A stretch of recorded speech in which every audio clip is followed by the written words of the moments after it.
Representative Shawn Dygert, how are you, sir? Really good, really good. Yeah. It's been quite a venture since the last time I had a chance to talk with you. I know we spoke in, I think it was March or April of 24, and you were running in your first time for the primary, and you were successful in gaining that election or winning that election, and here you are as an actual elected. Last time I talked to you, you were just a dude who like hung around with a bunch of ranchers, and now you're a state official. Yeah, well, and I was even still teaching at that particular time, and since then I've retired at the end of June.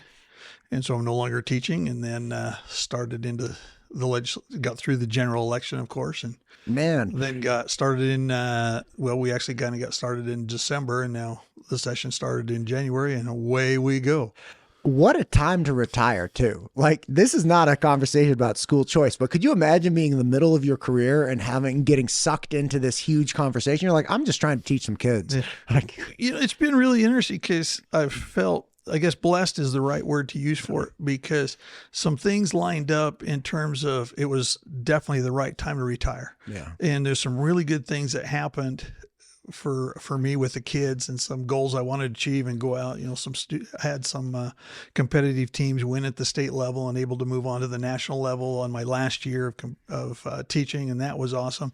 The team and the folks that helped me in the campaign, they made it so I could make the events and that I needed to for the campaign, but they also made it so I could still be a quality teacher and right up through the end. Oh, that's awesome. What were the competitions? One was called Conduct of Meetings, which is parliamentary procedure for freshman kids. And they ended up winning and going on to the national level. And the other one was agronomy, or otherwise crop science. That's awesome. And so, it was a lot of fun. It's a lot of fun. And definitely, and I keep trying to explain to folks, because you have to experience to understand what it is to get to work with them kind of kids and be around them kind of kids. And, just a quick illustration of how those relationships work. My wife won a trip to Hawaii off the radio. Really? Really. And so, dude, what radio station? Who's still giving trips to Hawaii? Here's the important question. She's taking you with her. I did have to go through a multiple interview process to be the one to get to go, but she did choose me, and she took me. I was going to say, you're probably top three. You got final interviews next week. There was competition for people that wanted to go with her, but she did pick me. So that was always a bonus. But one of the relationships, so our FFA president from the previous year is now attending University of Hawaii in Honolulu. And so my wife and I was able to meet up with her, and we took her to dinner one night. And those are just kind of things that are, just stay around and those kind of relationships. It's been awesome. And That's great. Well, listen, you being in education for a long time, you are bringing a bill that is concerned with students divulging personal information, allowing schools and teachers to understand these things. And there are aspects of the mixing of students and teachers that do get tricky and difficult. So talk to me about your bill. Okay, this particular one, it's actually House Bill 236, and I have to present it this morning in House Ed Committee, have the full hearing on it. Yeah. It's really been well received by everybody that's looked at it. And I had some folks that are really smart get in and look at this from the start, and there were several things we had to make sure weren't in it. But what it effectively does, it does a couple things. And the first idea actually came from Representative Mathias. We kind of put together one of his ideas and my ideas to create this one bill. So we're bringing it together, and we have some other co-sponsors. But one of the problems has been when students are being on the track for being expelled, parents withdraw them before they can get the expulsion process completed. Then they transfer to the neighboring school. And in their current state code, if you're expelled, that's a permanent part of your school record, and the next school can either decide to take you or not take you, whatever they want to do. Well, in this process, now we're adding that they can put on there withdrawn in lieu of discipline. So what would happen again in the current code is if I get expelled, if I go and they successfully go through the entire process, that makes a mark on my record. But if I get withdrawn before that under current code right now, there is nothing permanent put on my record. So nobody knows. And the next school doesn't know what they're getting. And so then that was Representative Mathias's idea. My idea is, because I've seen this and I've had this personally happen to me. And actually, as soon as I put this in RS, I got a text from a situation that it would involve this. But What it is if a student has been convicted or adjudicated, and that's a juvenile term they use for juvenile crimes of things in Idaho code, and we're talking the absolute worst. And if we went through the list, it's a bad list of crimes. I mean, we're talking, attempted murders. We're talking the assaults and batteries. We're talking the sex offenses. We're talking the high-level drug crimes. I mean, we're talking the worst. This is not going to catch kids up that have any kind of a misdemeanor or those kinds of things. Shoplifting, things of that nature. Yep. Not going to catch those up at all. But it does require the parent or the guardian to disclose that there has been a conviction or adjudication of those type of crimes. And then there is a process for them to go to the school board to decide if the school board wants to take them or not. And when you say for them to go to the school board, is that the school administration? No, that would be the whole school board. They would they would report to the school board. So now school boards would be able to say, put on a registration form, hey, have you had any convictions? And if they check yes, okay, now it would kick in the process of whether they want to appeal. And so there is a due process for kids to go through if they want to still try to get in there. And by the way, this doesn't mean we would still put them in virtual charters. We still put them in IDLA. They would still have those. The idea is we don't want to put these dangerous kids in the general population of students. Gotcha. So if you have a very unfortunate situation where you have, say, like a teen who's been misguided and makes horrible decisions in, say, northern Idaho, and that person gets adjudicated, charged as a felon, and then comes down to, say, southwest Idaho and like tries to go to the Boise school district. Under current legislation, they're not required to disclose their criminal record when they're registering for schools. Correct. Gotcha. Right. And we're talking the severe crimes again.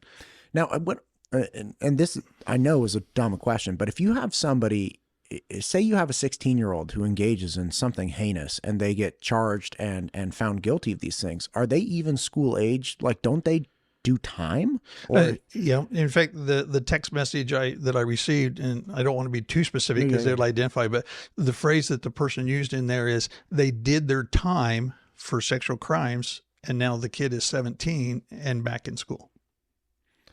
Holy cow. So there was some time in like the correctional facilities. Yep. This person they got charged, they got found guilty of something really bad. They went and did time. And now this 17-year-old is getting reintegrated back into like an average school where it's like sitting next to me in math class. Correct. And so this starts from, I've had these kids in class over the years, and 1 year, years ago, it was clear back in the 90s when I was teaching, but I had a kid that was in my class. He had served some time in juvenile detention and he had an ankle bracelet. So he was still under house arrest and he could go to school and to home and that was it. But he had been in juvenile detention because he had beat up his grandfather and stole money for drugs.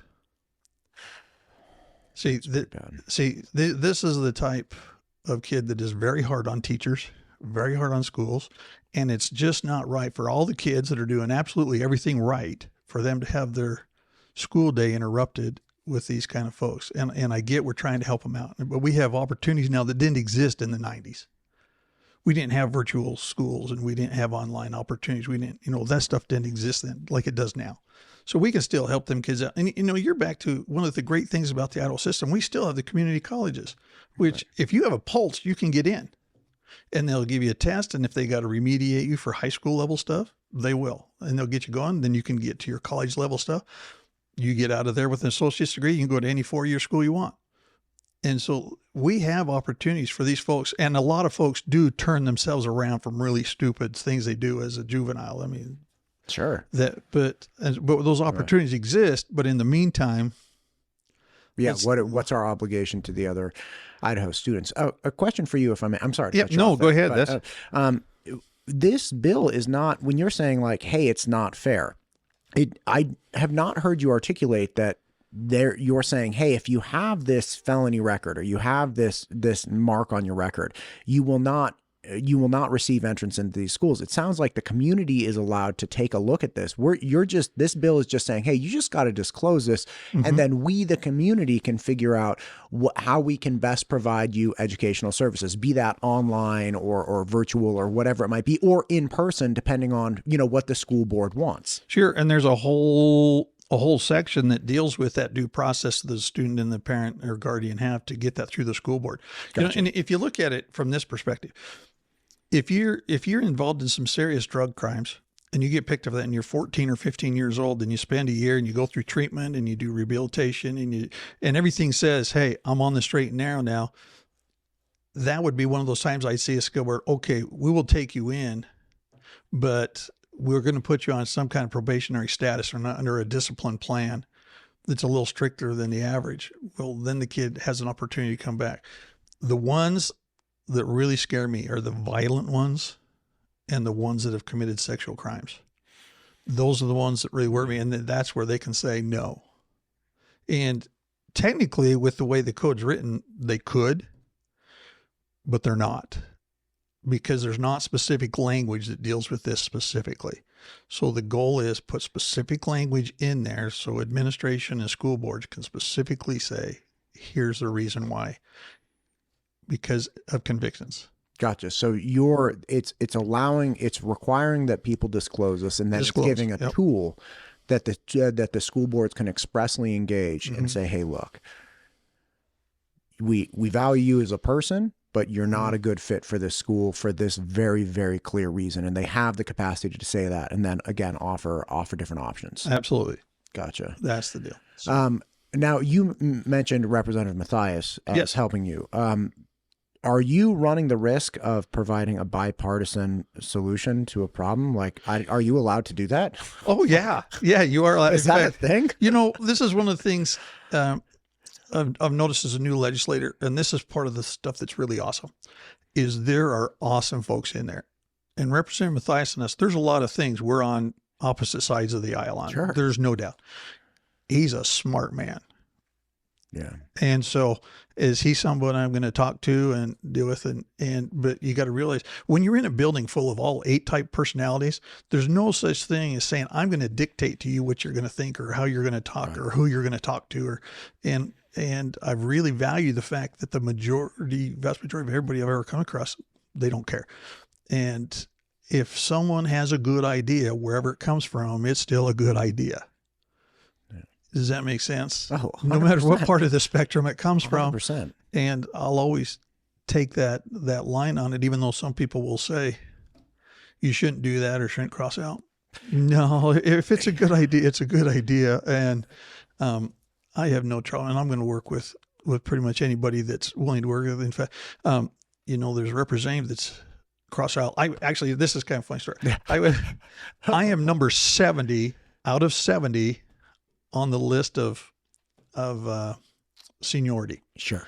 Because you only got like 5 weeks in there, man. Like, I don't. Well, what happened was, though, all the freshmen, there's like 18 of us, 17, 18, whatever it is. And we draw out of a hat for how you pick your seat on the floor in your office space. Drew dead last. I got the last seat on the floor, and I really like my seat. I really do like my seat. But the reason the seat was left over is I'm the dividing line between the Republicans and the Democrats. Oh, so on one right in the middle. I do. But it's the only complaint about my seat is the camera is on me way too often. And I got caught eating crackers the other day on camera. And people say, "What was you eat?" I go, "Well, I'm a sucker for iced animal crackers." So I was eating iced animal crackers. Like the pink ones? Oh yeah. Oh, you betcha, baby. With the sprinkles? Yeah, so I was eating those, and so it was going to be a bad time. Listen, man, your blood sugar gets too low. It's a long day. You got to get a little boost. The one thing is, and we did suspend the rule of no food or drink on the floor. Yeah, and so when we get it's 9:30 in the morning, though, man. Well, actually, it's weird. We go on the floor at 11.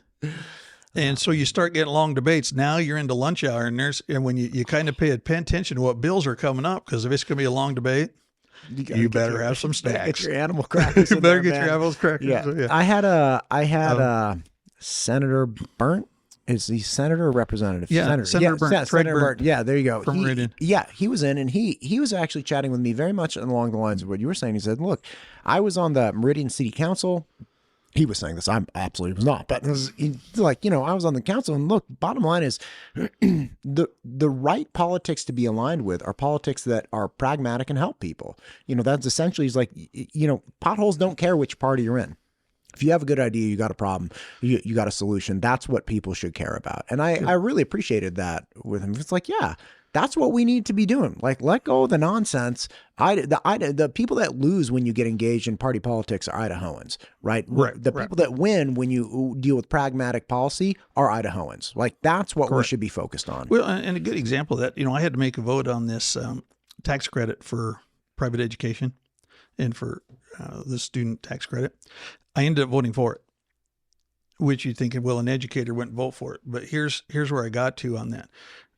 They really worked with me and talked to me a lot about some things. And all of a sudden, some of the things that were kind of a deal breaker for me showed up in the bill. Two things, and I have no idea if my conversations, what influence they had or didn't have, but they all of a sudden showed up.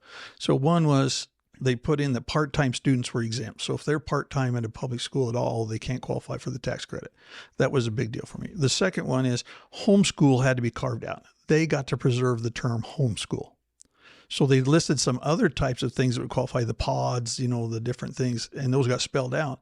And homeschool students then get to preserve the homeschool because they don't want any money and they don't want any strings. Okay, back up this, because this is a real important point. I know a lot of homeschool people that are very passionate. I have Audra Talley, who's on the board of Homeschool Idaho, coming on soon. So let's be really clear. The school tax credit bill that you voted for carved out the homeschool name so that the bill does not include quote homeschooling families in the capacity to get this tax credit. And that's one thing I will stand up for all day. If you choose to homeschool and you're not taking a dime, you don't need to answer to the state at all. That's wonderful. And I will stand up for that all day. And again, I didn't know this until about a year and a half ago, but they're like, listen, we don't want anything from you. We don't want any government handouts. We don't want any government intervention. We want to be left alone to do what we want with our kids and educate them as we feel best. And anytime the government starts to be that state or federal starts saying, hey, like, we'll give you this pencil, just, you got to promise to write with it the right way. They're like, we don't want it. Take your pencil, you leave. And they don't even want to be included as an option on bills. And I would fight it, and stand up for that all the time. The one thing that's been so my phrase was, because I never got to where I liked it, but I got to where I could tolerate it. Yeah. Okay. But now it's been interesting because what is, and I've been advocating very strongly for this, and it's really cut me loose now. So I says, okay, if we're going to spend the $50 million here, and our debate on the floor is we're not taking that out of public education. Okay, let's make good on that. And we keep public education whole or even a little better. If that's what we said, then that's what we do. And because the big argument on public education, well, it's going to take our ADA, average daily attendance, down. We're going to lose money. Let's fix that so that doesn't. And I think we're talking a max of 2 and 3%. And the one thing that was very obvious in this debate, this is a straight up urban-rural vote. Yeah. And see, my district is very unique because I have the suburban areas of Kuna, suburbs of Nampa. They have these opportunities. And then I have Hawaii County where they don't have these opportunities. So if we're going to do that, okay, we do it. That's a product we buy. We decide, okay, and I compartmentalize that separate in mind. That's a different product. Okay, now public education. Let's keep these schools whole, and then let's really make sure we keep the rural schools in good shape because it's tough. Yeah. And again, to your point, I had the superintendent of the Fruitland district in. He said, look, we have 4,000 between him and a couple other counties. They had something like 4,000 to 6,000 students with all the different school districts, and 4,000 to 6,000 students going to public school, and I think under 50 going to private schools. So it's like they're not going to have an opportunity to take advantage of this. Correct. They were anxious about the idea that there's a farmer or rancher in Fruitland that's going to be toiling all day and then funding private education in the Treasure Valley, because obviously West Ada and Boise school districts and Nampa school district are the ones that are most likely going to lose average daily attendance to private schools because there are so many private schools around here. Yeah, the hard part is I don't know if it really opens up seats in private schools. I mean, if they're already at their capacity and the number of folks they're willing to take in, this doesn't require any new seats to be opened up. So I'm not sure there's going to be a lot of new seats open up in availability anyway. I guess, this is where I say a lot. I really wish I had the crystal ball that would tell me what the reactions. Hang on. The outcomes are good, because we're grasping at straws. What's going to be the true result of some of these things we put into place? And we go, man, I wish I had the crystal ball that would show me what's going to happen a year from now, 2 years from now, whatever. Oh, sure. But look, if you and I go into business, we make burgers. Okay. We make 1,000 burgers a day, and people love these burgers. And then all of a sudden there's like a government subsidy for more burgers. And I'm like, and somebody looks at us, they're like, well, you guys are already making 1,000 burgers. You don't have any more capacity to make burgers. I'm like, listen, you give me a government subsidy, I will figure out a way to make more burgers. I'll open another drive-through. Sure. I'll expand my kitchen. I will do, like, if there's more interest and we're in the burger business and more people want burgers, baby, you betcha. I'm filling that need. So we'll see if we get new schools open up or new seats open up. But, and back in, I felt painted into between a rock and a hard place, because, and actually a lot of the dairymen in my district all send their kids to Napa Christian or to Coal Valley. So they're already doing that. So, and they were very good, by the way, because the few that I talked to, they says, well, if we can get it, fine. If not, fine. They weren't going to push either direction. They were. I found out that a kid who works at the YMCA, who works in the rock climbing gym area, actually goes to Coal Valley Christian, and he knew me because my kids play at the rock climbing gym, and then he comes up to me one day like, oh, it's you. I was like, what's happening here, man? So it turns out he goes to Coal Valley Christian, and that government class was using the podcast I did with Phil McGrain to educate the kids about the Idaho government and the election system. And I was like, dang, that's awesome. So I've never been down there, but apparently they have a cool government teacher. Well, there you go, because one of the things about the technology, there was actually some things I used in my ag classes off of YouTube. And I don't know if I should, spout names off, but there's one, they're called the Bearded Butchers. Oh, interesting. Oh man, do they do a good job? Because they will take every species, beef, pork and sheep, lamb, and they'll start with the carcass and they'll break it down to every part of its retail cuts, and plus all the options you can have on different parts of the animal for your retail cuts. And so when I was teaching my meats unit, there we go. Yeah. There are a lot of cool resources out there. There are. Listen, Representative Dygert, I know you're presenting a bill in like half an hour, so I don't want to take too much of your time. Did we miss anything from this bill? One of the things people ask me all the time, what are some of the things that I've really learned? One of the things that's very obvious, you get up there is some staff in that building that are just incredible. And they work bipartisan. They don't care who you are. They don't care what your issue is. If they can help you, they'll help you. And they're just awesome. And I've really appreciated that. And then I was with marching fourth graders came in yesterday. That's awesome. So I was talking to marching fourth graders. Was Norm the superintendent there? Yeah, he was there. He's the best, man. Yeah, and Jason Seavey, who's been awesome. He was there. He was there also. But so I, do some things and ask them some questions and, things that we could do. And I says, well, we do things that affect you guys all the time. I says, I think we should add another year of fourth grade for you guys. And they weren't having any part of that. They didn't like that idea. But one person asked me, a student, and kids get this right on the head, by the way. They go, are you having fun? She says, are you having fun? And I says, when I get the opportunities to work on the things that are really important, that'll never be in the paper, never be on the news, I have a great deal of fun. And I'm on the agriculture committee and the resource committee. We was in the resource committee, and state lands rules were coming up. And there was a rule that was in there that if within 180 days, the state lands could tell somebody with a long-term lease that they were going to change their lease.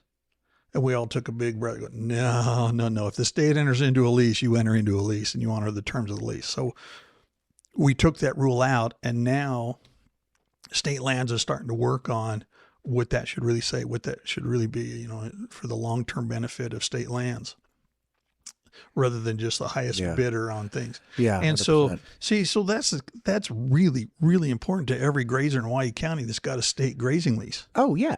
That's, statewide, like that's a huge huge thing. Yeah. See, but that'll never make the evening news.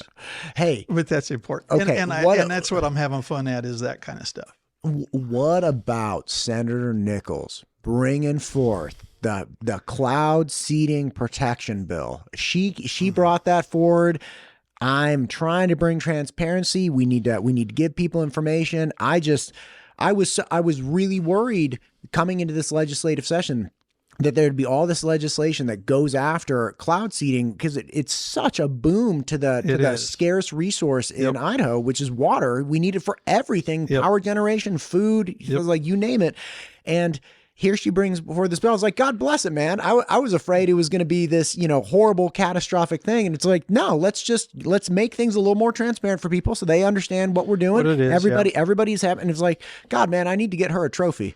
Yeah. And I haven't had a chance to see that one.